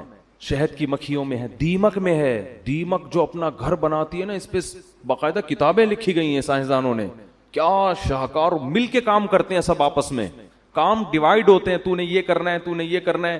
ٹیمپریچر کو مینٹین رکھنے تک کا اللہ نے علم عطا کیا ہے دیمک کو. دیمک جو بناتی ہے نا مٹی کا گھروندہ، آپ اس کو ہلکا نہ سمجھیں، اس میں ٹیمپریچر کیسے مینٹین ہوگا, وینٹیلیشن کا کیا انتظام ہوگا, ان تمام چیزوں کی کیلکولیشن کر کے دیمک گھر بناتی ہے. میں نے دیمک کی گھر پہ ایک سائنسدان کی پوری کتاب پڑھی ہے, میں پڑھ کے حیران ہو گیا کہ یار دیمک کے پاس اتنی کھوپڑی کہاں سے آ گئی. ایسا ہی نہیں. اب یہ چیونٹیوں کو دیکھو جو گھر بناتی ہیں, جو بل بنانے کے بعد جو باہر ان کا چیونٹوں کا اور چیونٹیوں کی جو بجری پڑی ہوئی ہوتی ہے, کیسی گول گول, کیسی خوبصورت انداز سے ہوتی ہے نا. ابھی کچھ دن پہلے میں نے کیا دیکھا, ایک چیل نے اٹیک کیا نا, میں جا رہا ہوں ایک دم نیچے آئی ہے, میں ڈر گیا کہ یہ تو ایئر اٹیک ہو رہا ہے, اللہ خیر کرے. کیا ہے, نیچے ایک تنکا پڑا ہوا تھا, اس کو اٹھا کے لے گئی. کیا اللہ کی قدرت کی دلیل ہے. جگہ جگہ سے تنکے جمع کر رہی ہے. کیوں؟ اس کے انڈے دینے کا وقت آ گیا. اسے اللہ نے سکھایا اب تو انڈے دے گی, پہلے تیری شادی ہوگی پھر تو انڈے دے گی, اور اب ساری زندگی انڈے ہی نہیں دینا, تو نے کچھ کام بھی کر. کہتے ہیں نا انڈے دے رہے کہ یہاں بیٹھ کے, لوگ کہتے ہیں نا. گھروندا بنا رہی ہے, اپنا گھونسلہ بنا رہی ہے. کتنے خوبصورت خوبصورت گھونسلے پرندے بناتے ہیں, کیسے ان کو آپس میں ان کو جوڑتے کتنے خوبصورت انداز میں ہیں. آپ یوٹیوب پہ سرچ کریں. اچھا, انگلش میں جو ڈاکومنٹریز ہیں جانوروں پر اور عربی میں ہیں, ان میں بڑا فرق ہے. گورا جب ڈاکومنٹری بناتا ہے تو بس جانور کے بارے میں رپورٹ پیش کرتا ہے کہ دیکھو یہ کیسے بنا رہا ہے, کیا خوبصورت, اور یہ کیا نظام, اور کیسے اپنے بچوں کی حفاظت کر رہا ہے. بس اس میں اللہ کا کوئی تصور نہیں ہوتا. عرب جو ڈاکومنٹری بناتے ہیں نا, یا اسی کو انگلش میں جب ٹرانسلیٹ کرتے ہیں گوروں کی بنی ہوئی, اس میں جگہ جگہ قرآن کی آیتیں لے کر آتے ہیں اور بتاتے ہیں کہ یہ کس کی قدرت کی دلیل ہے.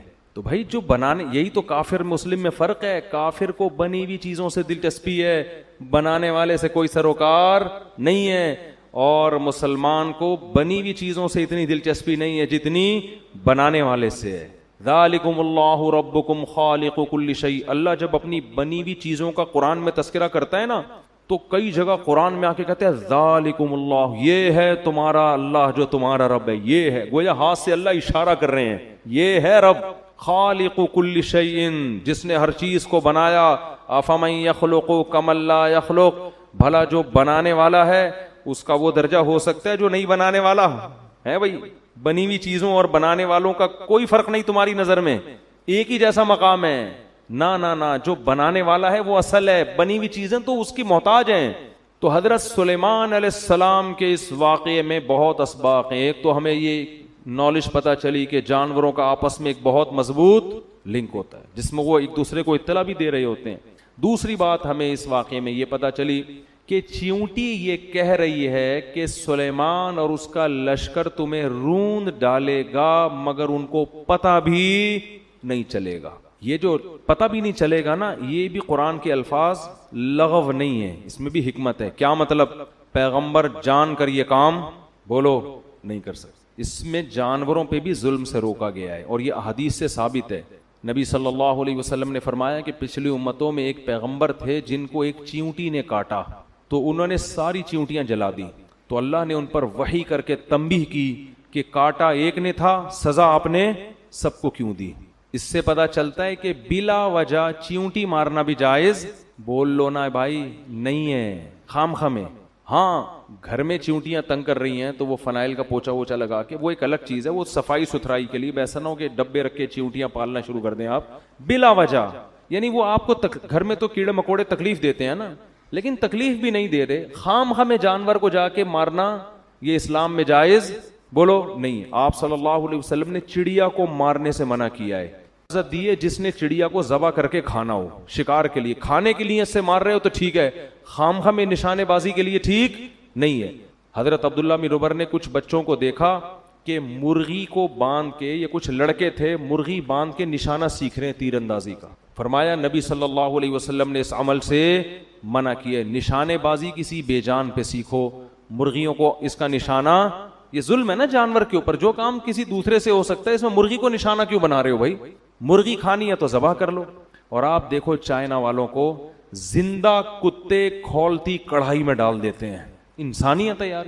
لیکن اسلام چونکہ اعتدال کا مذہب ہے, پہلے انسان ہے بعد میں جانور, اس لیے جہاں جانور انسان کی تکلیف کا سبب بنے گا تو پھر مارنے کا حکم ہے. مدینہ میں جب کتوں کی تعداد زیادہ ہو گئی تھی تو آپ نے صحابہ کو کتوں کے قتل کا حکم دیا, کیونکہ کتوں کی نسل بہت اسپیڈ سے بڑھتی ہے اور ان کے لیے کوئی محکمہ منصوبہ بندی, فیملی پلاننگ والوں کو انسانوں سے فرصت ملے گی تو کتوں کی طرف جائیں گے نا.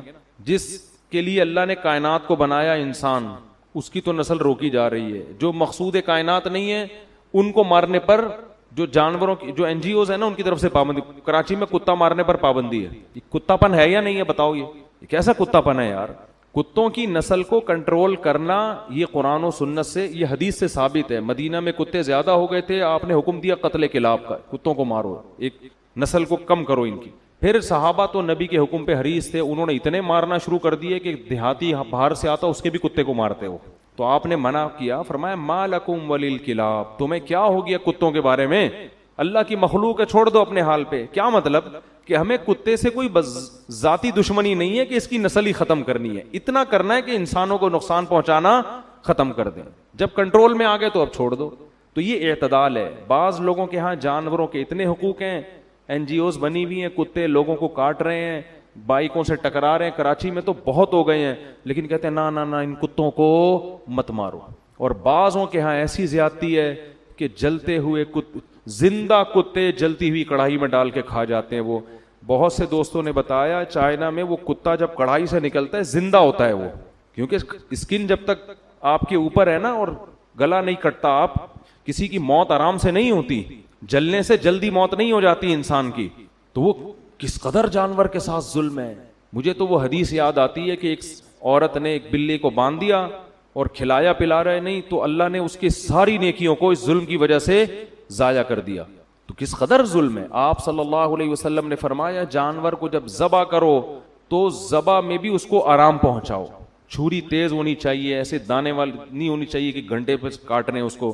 اور جو ہمارے ہاں پہلے جانور کو لٹاتے ہیں پھر جا کے چھری تیز کر رہے ہیں، بلکہ چھری منگوا رہے ہوتے ہیں، وہ پڑا ہوا ہے پھر کہتے ہیں یار ذرا چھری لے کر آ. تو یہ کام پہلے کر کے رکھ لیتے ہیں، اس کو کس بات کی تکلیف دے رہے ہو؟ نبی صلی اللہ علیہ وسلم نے فرمایا اللہ نے ہر چیز پر احسان فرض کیا. احسان کا مطلب ہر ایک کے ساتھ اچھا سلوک، جس میں جانور بھی داخل ہے. اب چھپکلی دیکھو، چھپکلی کے مارنے کا حکم ہے، پالنے کا حکم نہیں ہے، نقصان دہ جانور ہے. لیکن آپ صلی اللہ علیہ وسلم نے فرمایا، صحیح حدیث ہے، جس نے ایک وار میں چھپکلی ماری 100 نیکیاں. جتنے وار کم ہوں گے نیکیاں کم. کیوں؟ علماء اس میں حکمت بیان کرتے ہیں جتنے زیادہ وار میں مارو گے جانور کو اتنی تکلیف ہوگی. لہذا ایک ہی دفعہ میں، ہم بچپن میں مارتے تھے بڑا مزہ آتا تھا، ایک ہی دفعہ میں چپل تبیز سے ماری وہ اسٹیکر بن کے چپک گئی، اس کو پتہ ہی نہیں چلا، ایک جہان سے دوسرے جہان میں شفٹ. لیکن شرارتی بچے کیا کرتے تھے، گرگٹ کو پکڑ کے نا اس کے گلے میں رسی ڈال کے اس کو یوں کر کے گھما رہے ہیں، وہ کھیل کود میں لگے ہوئے ہیں. یہ ظلم ہے بھائی، ناجائز ہے. تو لڑکے کر رہے ہوتے تھے اس طریقے سے. ہمیں اس وقت بھی یہ عمل اچھا نہیں لگتا تھا کہ یار یہ تو زیادتی ہے، کسی جانور کو تکلیف دینا ہے. تو ویڈیو دیکھیں آپ انٹرنیٹ پر، زندہ مرغا کھولتی ہوئی پانی میں ڈال دیتے ہیں، زندہ مرغا، اور پھر وہ جب تڑپتا ہے اس کو نکالا تو اس کے پر اتار رہے ہیں کیونکہ پر نرم ہو جاتے ہیں. بھائی تھوڑی دیر کے لیے آپ اپنی انگلی کھولتے ہوئے پانی میں ڈال کے دیکھیں، آپ سے برداشت ہوتی ہے؟ آپ کیسے زندہ جانور آپ اس کے اندر پانی کے اندر ڈال رہے ہو بھائی، اور پھر اس کو نکال کے وہ بیچارہ تڑپ رہا ہے، اس کے بال ہٹا رہے ہیں. آپ کی تو انٹرٹینمنٹ ہے، آپ کی لذت اور مزے ہیں، اور اس جانور پہ کیا گزر رہی ہے وہ جانور ہی جانتا ہے. اسلام نے حکم دیا کہ اس کی کیا کرو، ذبح کر دو. اس کا بلڈ نکل جائے گا، گوشت سے خون بھی صاف، خون سے بھی گوشت پاک ہو جائے گا، اور جانوروں کو تکلیف بھی کم ہوگی. اس میں جانور تڑپتا بہت ہے مگر اتنی تکلیف نہیں ہوتی جتنی کھولتے ہوئے پانی میں ڈالنے میں ہوتی ہے جانور پر. تو یہ اسلام نے جانوروں کے بھی حقوق بیان کیے ہیں کہ اس طرح سے ان کے ساتھ معاملہ نہ کیا جائے. ایک اونٹ کو نبی نے دیکھا کہ لاغر، تو آپ نے فرمایا یہ اونٹ اپنے مالک کی شکایت کر رہا ہے کہ میرا مالک میرے کھانے کا خیال بولو نہیں کرتا. میں نے ایک دفعہ بکری کسی کے پاس امانت رکھوا دی، بہت پرانا قصہ ہے، ان کو نہیں پتا چلے گا کس کی بات ہو رہی ہے. میں بکری لینے کے لیے گیا تو وہ بکری کے ایکس رے رپورٹ سامنے مجھے نظر آ رہی. میں نے کہا اس کے تو گردے کی پتھری وتھری کا ٹیسٹ کرانے کی ضرورت ہی نہیں ہے، سب کچھ یہیں سے نظر آ رہا ہے. اس کا حال کیا کیا ہے آپ نے یار؟ کتنا کھانا کھلاتے تھے؟ کہتے صبح ایک ٹائم کھلاتا تھا بس، میں زیادہ کھانا صحت کے لیے نقصان دہ. اب 24 گھنٹے میں یار آپ خود ذرا ایک ٹائم کھا کے دیکھو. ہم صبح سحری کرتے ہیں پھر شام کو افطاری کر لیتے ہیں، 12-13 گھنٹے کا روزہ کیسا لگتا ہے؟ اور آپ 24 گھنٹے تک جانور کو، اور بکری تو سارا دن کھانے والی ہے. تو یہ بڑے بڑے ظلم ہو رہے ہیں، یہ بے زبان جانور ہیں. جس کے دل میں آخرت کا خوف نہیں ہے نا، اس سے بڑا ظالم دنیا میں کوئی نہیں ہے. اور جس کو یہ خوف ہے کہ میں نے اللہ کو جواب دینا ہے، تو ان جانوروں کے بارے میں بھی اس کو خوف ہوگا. میں تھائی لینڈ میں یا پتہ نہیں ملیشیا میں تھا، یہ سب چیزیں ہو رہی ہیں ہمارے معاشرے میں. وہاں میں نے ایک بندے کو مچھلی کا شکار کرتے ہوئے دیکھا, کہتے ہوئے بھی گھن آتی ہے, زندہ چھپکلی کانٹے میں لگائی ہوئی ہے. توبہ استغفر. تو چھپکلی سے ویسے ہی گھن بہت آتی ہے, زندہ چھپکلی, اور اس کو گھما کے پانی کے اندر ڈبوتا ہے, پھینکتا ہے, پھر وہ مچھلی آتی ہے تو کھینچتا ہے. میں نے کہا یار اس کو مار کے کر دو یہ کام. بول تو چھپکلیوں سے یہ کام لینا صحیح نہیں ہے, کچھ اور کر لے بھائی, تو گندا. چھپکلی کوئی ایسی چیز ہے, کچھ اور لگا لے. کہتے نہیں یہ جب ہلتی ہے نا تو وہ تو ہلتی تو ہے, آپ کے 2 مچھلیاں آپ زیادہ پکڑ لو گے اس سے, لیکن تکلیف کتنی دے رہے ہو آپ جانور کو یار. اس کے پھندا اٹکا ہوا ہے, پھر پانی میں ڈبو بھی رہے ہو, سانس گھٹتا ہے, پھر باہر مرنے بھی نہیں دے رہے اس کو, کیونکہ مر گئی تو مصلحت فوت ہو جائے گی. اس سے بڑا ظلم بعض لوگ یہ بھی کرتے ہیں کہ سمندر میں کانٹا لگا کے رات کو چھوڑ کے چلے گئے, صبح آ کے نکال لیا. اب رات کو جو مچھلی کانٹے میں پھنسی ہے, پوری رات اس کے جبڑے میں اس کانٹے, آپ ذرا اپنے جبڑے میں کانٹا گھسا کے دیکھو, آپ کو 2 منٹ میں اندازہ ہو جائے گا. ساری رات وہ کیا کرتی ہے, تڑپتی رہتی ہے. جال کا معاملہ الگ ہے, جال لگا کے چلے جاؤ اس سے کچھ نہیں ہوتا, کانٹا لگا کے آپ جائیں نہیں, جیسے ہی آئیے اس کو کھینچ کے باہر نکالیں. تو یہ سارے جانوروں پہ ظلم ہے جن کا قیامت کے دن حساب دینا پڑے گا. ہاں اس میں اعتدال کی راہ ہے کہ اب ایسا نہ ہو کہ چیونٹی مارنا ناجائز ہے تو اب دیکھ دیکھ کے چلنا شروع کر دیں کہ میرے پاؤں کے نیچے کہیں چیونٹی نہ آ جائے. اتنی تکلف کی ضرورت نہیں ہے. وہم لا یشعرون. سلیمان علیہ السلام بھی دیکھ دیکھ کے نہیں چل رہے تھے لشکر میں کہ نیچے جو آ گیا تو آ گیا, اب تھوڑی اتنا کسی کے پاس.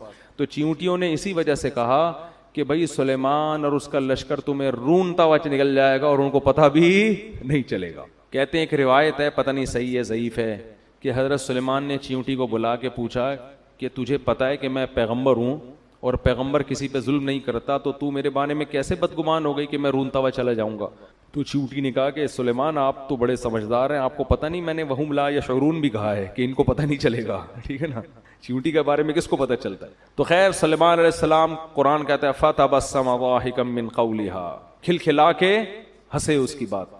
تو ہاں تو میں جلدی جلدی نقطے بیان کرتا. پہلا نقطہ ہمیں پتہ چلتا ہے کہ جانوروں کا آپس میں رابطہ ہوتا ہے, بڑا عجیب اللہ کا بنایا ہوا نظام ہے. دوسرا ہمیں یہ پتہ چلتا ہے کہ جانور پہ بھی ظلم کرنا ناجائز ہے. تبھی چیونٹی نے کہا ان کو پتہ نہیں چلے گا, یعنی وہ گویا یہ اقرار کر رہی ہے پتہ چل جائے تو سائڈ سے گزر جائیں. اور تیسرا ہمیں اس سے یہ بھی پتہ چلتا ہے کہ اللہ جب کسی کو کوئی نعمت دے تو فوراً دعا کرنی چاہیے. حضرت سلیمان علیہ السلام نے اس نعمت پہ فخر نہیں کیا بلکہ فوراً اللہ کا شکر ادا کیا. کوئی بھی نعمت ہو فوراً اللہ کی طرف منسوب, میرے اللہ کا کب. غیر مسلم یہ نہیں کرتا, مسلمان کیا کرتا ہے, اللہ کی طرف. اور چوتھا کام حضرت سلیمان نے کیا کیا کہ نعمت کے ملنے سے بگڑنے کا خطرہ زیادہ ہوتا ہے, نعمت کے چھننے پہ بگڑنے کا خطرہ زیادہ نہیں ہوتا. غموں میں اللہ یاد آتا ہے, نعمتوں میں یاد نہیں آتا. تو حضرت سلیمان اللہ سے دعا کر رہے ہیں کہ اللہ تو نے مجھے نعمتیں تو دے دی کیسی کیسی کہ چیونٹیوں کی باتیں سن رہا ہوں میں, مجھے خطرہ اس بات کا ہے کہ کہیں میں ناشکرا نہ بن جاؤں, کہیں میں خود پسندی میں, عجب میں, تکبر میں مبتلا نہ ہو جاؤں.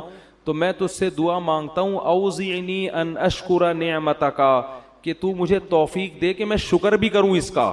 جو اللہ والے لوگ ہوتے ہیں ان کو نعمت ملنے پر اتنی خوشی نہیں ہوتی, ان کو اس بات کی خوشی زیادہ ہوتی ہے کہ اس کے شکر کی توفیق ملے. کیونکہ نعمت ملنے کے بعد اگر شکر کی توفیق نہیں مل رہی تو یہ نعمت نہیں ہے, یہ الٹا عذاب ہے اللہ کا. تو اس لیے نا جب بھی کوئی نعمت ملے بار بار اے اللہ مجھے شاکر بنا, یہ زیادہ بڑی نعمت ہے.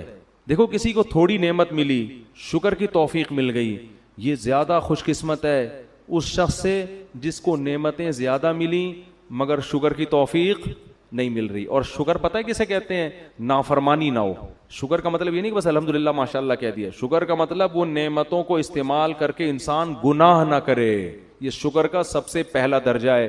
تو جب بھی نعمتیں ملیں اور ہم سب کو ملی ہوئی ہیں تو اللہ سے دعا مانگنی چاہیے, اللہ مجھے اس کی شکر کی توفیق دے. کیا مطلب, مجھے گناہ کرنے سے بچا لے, ایسا نہ ہو میں تیری نافرمانی میں لگ جاؤں. ایک بات. تیسری بات, ہمیں اب نمبر خود ہی لگائیں, پتہ نہیں تیسرا نمبر ہے چوتھا نمبر ہے, مجھے صرف چلو ابھی زیادہ ہو جائے گی پھر. تو چوتھی کیا, اپنے ساتھ اپنے والدین کو بھی شریک کیا. وعلی والدیہ, کہ تو نے میرے والدین پر بھی جو نعمت کی ہے اس کی بھی مجھے شکر کی توفیق دے. اس میں یہ بتایا کہ انسان کا اپنے والدین سے اتنا قریبی رشتہ ہوتا ہے کہ ان پر نعمت گویا آپ پر, یعنی ان کی خوشی میں آپ کو خوشی ہونی چاہیے. اور دعا میں ہمیشہ اپنے والدین کو اپنے ساتھ رکھنا چاہیے. اور پھر آگے کیا کہہ رہے ہیں, وَأَنْ أَعْمَلَ صَالِحًا تَرْضَاهُ, ایسا نہ ہو کہ ان نعمتوں میں پڑھ کر تجھے بھول جاؤں, مجھے ایسے اچھے عمل کی توفیق دے جس سے تو خوش رہے مجھ سے. اصل میرا مسئلہ کیا ہے, ایسا نہ ہو تو ناراض ہو جائے مجھ سے. دیکھو آج ہم نعمتوں کے سمندر میں ڈوبے ہوئے ہیں, لیکن ہم لوگوں کی یہ کیفیت نہیں ہے. نعمت سے زیادہ فکر ہو کہ اللہ سے تعلق اور زیادہ قوی ہو, اور شکر کی توفیق ملے, گناہ سے بچنے کی توفیق ملے, یہ بہت بڑی نعمت ہے. اور ادخلنی برحمتک فی عبادک الصالحین, یہ تو سب سے خاندانی بات, یہ بڑی خاندانی بات ہے, اس کو سمجھنے کی ضرورت ہے اس فرقواریت کے دور میں. اس وقت حضرت سلیمان سے افضل دنیا میں کوئی بھی نہیں تھا, حضرت سلیمان اور داؤد سے افضل, اور اتنے معجزے ان کو مل رہے ہیں, اسی لیے نا کہ افضل تھے سب سے. لیکن دعا کیا کر رہے ہیں, دعا کے آخر میں کہہ رہے ہیں اے اللہ مجھے اپنے نیک بندوں میں داخل کر دے. یہ تواضع ہے کہ میری کیا حیثیت, بہت سے تیرے نیک بندے دنیا میں ہیں, مجھے بھی ان میں سے ایک ادنا فرد بنا لے. آج تھوڑی سی کوئی علم کی بات سیکھ لے, ایسا فنٹر بنتا ہے کہ اپنا چینل کھول کے ساری دنیا کو برا بلا کہنا, اور یہ امیج بنانا کہ میرے سے بڑا فنٹر دنیا میں کوئی ہے ہی نہیں ہے, میں آ گیا ہوں, اب میں لوگوں کو بتاؤں گا کہ صحیح کیا ہے غلط کیا. اس سے پہلے دنیا اندھیروں میں ڈوبی ہوئی تھی, سارے بزرگ غلط, سارے علماء غلط, سارے مفتی غلط, سارے وہ میں ہوں, میں بتاؤں گا کیا ہے. اصل تو کون ہے, یہ خود اس کی علامت ہوتی ہے کہ بندہ ٹھیک نہیں ہے. جو ٹھیک ہوتا ہے نا وہ کہتا ہے کہ بھائی مجھ سے بڑے بڑے لوگ, نیک لوگ دنیا میں موجود ہیں, اے اللہ تو مجھے بھی انہی میں سے ایک فرد بنا لے. ادخلنی برحمتک, اے اللہ اپنی رحمت سے بنا. کیا مطلب, میرا عمل اس قابل نہیں ہے کہ میں نیک لوگوں میں شامل ہو جاؤں, عمل تو میرا ایسا ہے کہ مجھے الگ سے سزا ملے. جیسے امام ابو حنیفہ نے سورہ یاسین کی ایک آیت میں پوری رات گزار دی. قیامت کے دن اعلان ہوگا, سورہ یاسین میں آتا ہے وَامْتَازُوا الْيَوْمَ أَيُّهَا الْمُجْرِمُونَ, اے مجرموں آج کے تم نیک لوگوں سے, آج کے دن تم نیک لوگوں سے الگ ہو جاؤ. تو امام حنیفہ رحمہ اللہ پوری رات یہ آیت پڑھ کے روتے رہے کہ پتہ نہیں اس وقت میرا حال کیا ہوگا جب اللہ اعلان کرے گا نا کہ اے مجرموں, دنیا میں تو سب ایک ساتھ رہتے ہیں نا, نیک برے سب ایک ہی دسترخوان پہ بیٹھے ہوتے ہیں, دفتروں میں سب ایک ساتھ جاب کر رہے ہیں, ہر جگہ ایک ساتھ, گھر میں ایک بیٹا نیک ہے ایک برا ہے. لیکن قیامت کے دن اعلان ہوگا کہ اے مجرموں آج تم نیک لوگوں سے الگ ہو جاؤ, نیک لوگوں کے ساتھ تمہیں نہیں ٹھکانہ ملے گا. تو وہ روتے رہے کہ اس دن یہ پتہ نہیں ہمارا شمار ہوگا کس میں. تو نیک تھے نا, ان کو فکر تھی. تو سلیمان علیہ السلام اپنے وقت کے سب سے افضل ترین پیغمبر, تو اللہ سے دعا کیا کر رہے ہیں, اے اللہ میں اس قابل نہیں ہوں, ادخلنی برحمتک. یہ نہیں کہہ رہے اے اللہ میری عبادت کو دیکھتے ہوئے ہونا یہ چاہیے کہ مجھے جو ہے وہ, میں ہوں تو ویسے سب سے اچھا ہی, اگر ہم ہوتے تو یوں دعا مانگتے اے اللہ تجھے پتہ ہے سب سے اچھا تو میں ہوں, کیونکہ میں نے سب کی دکانیں بند کر دی, میرا چورن مارکیٹ میں بک رہا ہے جس سے میں نے ایسا کر دیا ہے کہ اب کوئی سر اٹھانے کے قابل نہیں. اور وہ بزرگ کی کتاب میں میں نے فلاں کیڑا نکالا, اس بزرگ کی کتاب میں فلاں کیڑا نکالا, اس بزرگ کی کتاب میں فلاں کیڑا نکال کے میں نے پوری کیڑوں کی ایک بوری جمع کر کے رکھی ہوئی ہے جس پہ کوئی اسپرے کرنے والا نہیں ہے. اتنے کیڑے میں نے, جو ایسا کر رہا ہوتا ہے نا اس کو خود کیڑوں کے علاج کی ضرورت ہوتی ہے. تو میں نے یہ کر دیا, میں نے یہ کر دیا, اب میں ہوں تو اللہ وہ تو سب کو, میرے سبسکرائبر دیکھ کے تجھے اندازہ ہو جانا چاہیے کہ میں سب سے افضل ہوں اس کائنات میں, ٹھیک ہے. میرا واچنگ ٹائم ہے اللہ یوٹیوب پہ دیکھ کے تجھے پتہ چل جانا چاہیے کہ وہ تو میں ہوں ہی, تعارف کا میں کسی محتاج نہیں ہوں, ٹھیک ہے. یہ ہم لوگ کی سوچ ہے, اوپر سے تواضع کر رہے ہوتے ہیں, خاکسار. ہمارے حضرت فرمایا کرتے تھے جو زیادہ تواضع کر رہا ہوں نا اپنے آپ کو کہ میں خاکسار, میں تو احقر, تو اس سے کہو ہاں تم سب سے حقیر آدمی ہو. تو ایسا غضبناک ہوگا نا, احقر کا مطلب ہوتا ہے سب سے حقیر. تو بھائی تو خود ہی تو کہہ رہا ہے سب سے حقیر, تو ہم نے اگر کہہ دیا ہاں تو سچی مچی میں واقعی سب سے حقیر ہے, ایسا تیش میں آئے گا نا غضب میں, اس کا مطلب ہے ڈرامہ کر رہا ہے. ٹھیک ہے, سمجھتا نہیں ہے. تو جتنا سمجھتے ہو نا اتنا ہی بولا کرو. تو ہم ہوتے تو ہم کیا کہتے ہیں, اللہ میں تو ہوں سب سے افضل, اور میری نیکیاں بھی اور اتنے معجزے بھی مجھے تو نے دیے ہیں. تو ایسا کر تو, یہ جتنے نیک لوگ ہیں نا, ایک تو یہ ہے نہیں نیک, ڈرامے باز ہیں, ان کو تو سچی مچی کا نیک بنا دے اور ان کو بھی میری فہرست میں شامل کر لے, جیسا میں ہوں ان کو بھی تو ہدایت عطا فرما. ہم ہوتے تو شاید یہ بولتے. سلیمان علیہ السلام سب سے افضل پیغمبر, علم میں بھی انتہا کو, معجزے بھی انتہا کو, قرآن کیسے ان کی تعریفیں کر رہا ہے, اور ایسے معجزوں کے بعد بھی اترا نہیں رہے ہیں کہ لوگوں سے فخر سے کہہ رہے ہیں. اگر لوگوں سے کہہ بھی رہے ہیں تو بطور شکر کے کہ لوگوں اللہ نے ہم پہ فضل کیا ہے, اترانے کے لیے, تکبر کے لیے نہیں. اور کیا انداز ہے کہ نعمت ملنے کے بعد تکبر کرنے کے بجائے اللہ سے دعا مانگ رہے ہیں کہ اے اللہ تو نعمت کے شکر کی توفیق دے دے اور نیک عمل کی توفیق دے دے, یہ دعائیں مانگ رہے ہیں. اور پھر اپنی رحمت سے, میرا عمل نہیں ہے, ادخلنی برحمتک فی عبادک الصالحین, اے اللہ اپنی رحمت سے اپنے نیک بندوں کی فہرست میں مجھے بھی شامل کر. یہ ادا اللہ کو پسند ہے, لیکن آج کل مارکیٹ میں یہ ادا شارٹ ہوتی جا رہی ہے. ہمارے والد صاحب اللہ ان کی مغفرت فرمائے ایک بڑی اچھی بات کہتے تھے, بیان کرتے تھے نا, کہتے تھے کہ جو شخص تھوڑی بہت نماز تہجد پڑھ لے نا آج, اس کو اپنے بارے میں وہم ہونے لگتا ہے کہ امام مہدی میں ہی ہوں. حقیقت خطرہ ہوتا ہے کہ امام مہدی میں ہی ہوں, اور واقعی سچی مچی کا وہم ہوتا ہے. والد صاحب کے پاس ایک شخص آیا مسجد میں نا, بہت عبادت کرتا تھا ہماری مسجد میں, صبح کا کوئی وظیفہ, بہت عبادت گزار تھا. تو میرے والد صاحب نے ہمیں خود بتایا, کہیں بیان کر رہے تھے, ہم بھی بیٹھے ہوئے تھے, تو کہنے لگے, ایک بندہ آیا میرے پاس, مجھے کہنے لگا کہ حافظ صاحب, ہمارے والد صاحب کو لوگ حافظ صاحب کہتے تھے, حافظ صاحب آپ سے مجھے ایک چھاؤں میں آ کے بات کرنی ہے. چھاؤں کا لفظ تو میں کہہ رہا ہوں, سائڈ پہ نا کوئی بات کرنی ہے. تو والد صاحب نے کہا بھائی بات کرو. تو وہ والد صاحب کہتے ہیں, مجھ سے کہنے لگا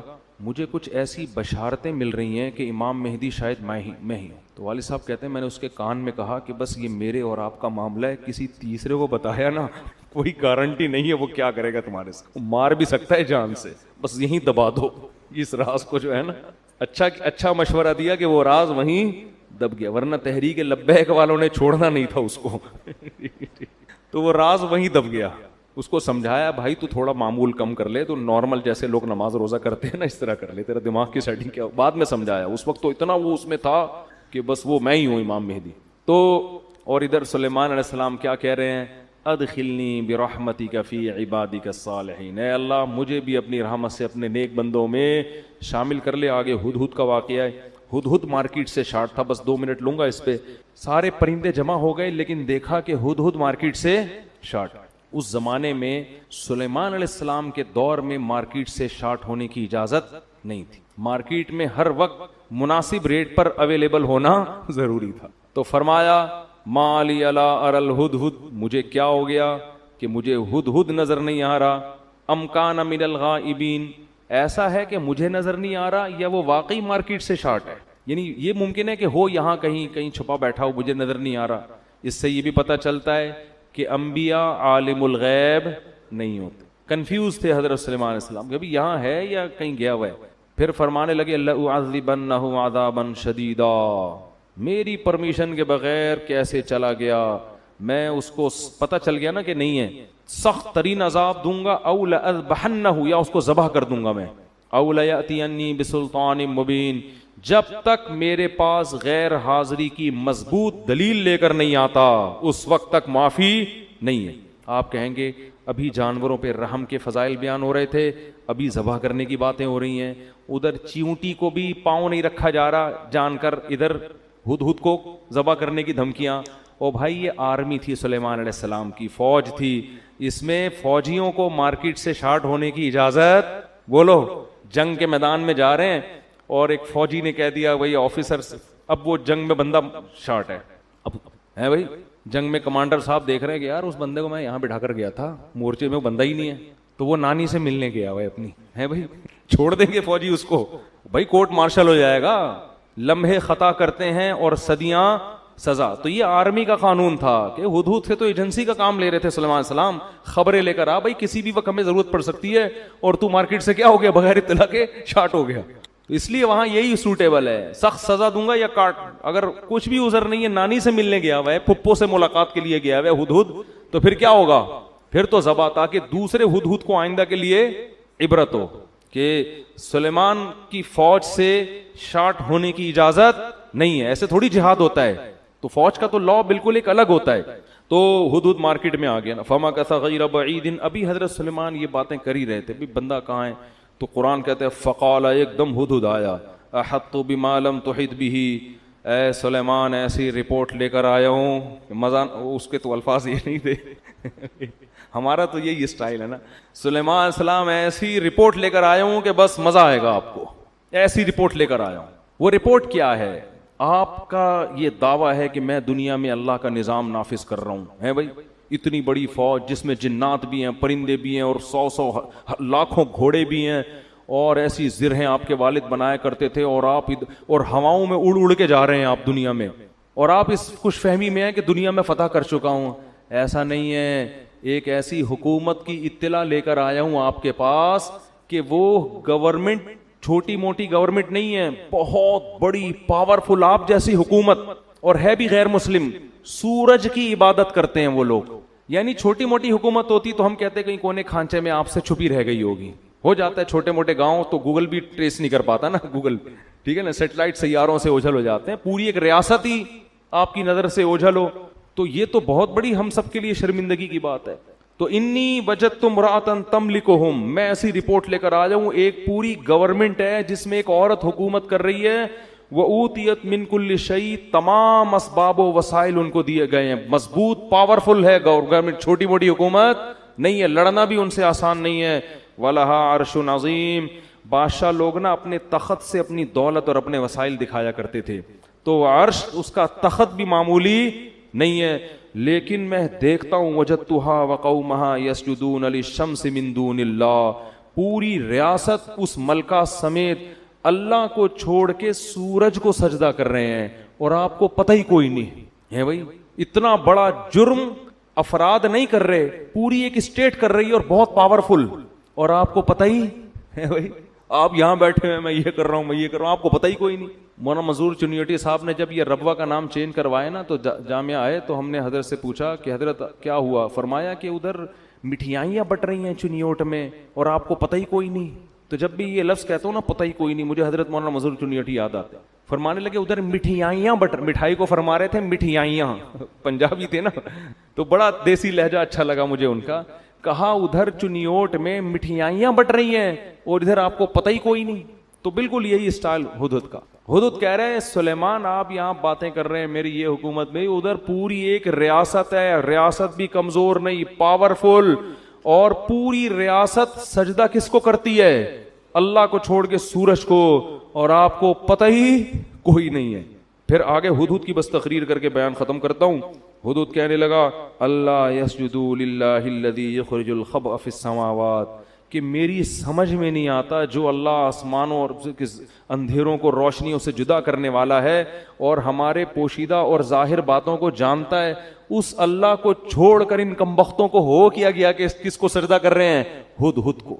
اتنی کھوپڑی اللہ نے ہدہد کو بھی دی ہے, شیطان کو, اس کو سورج کو.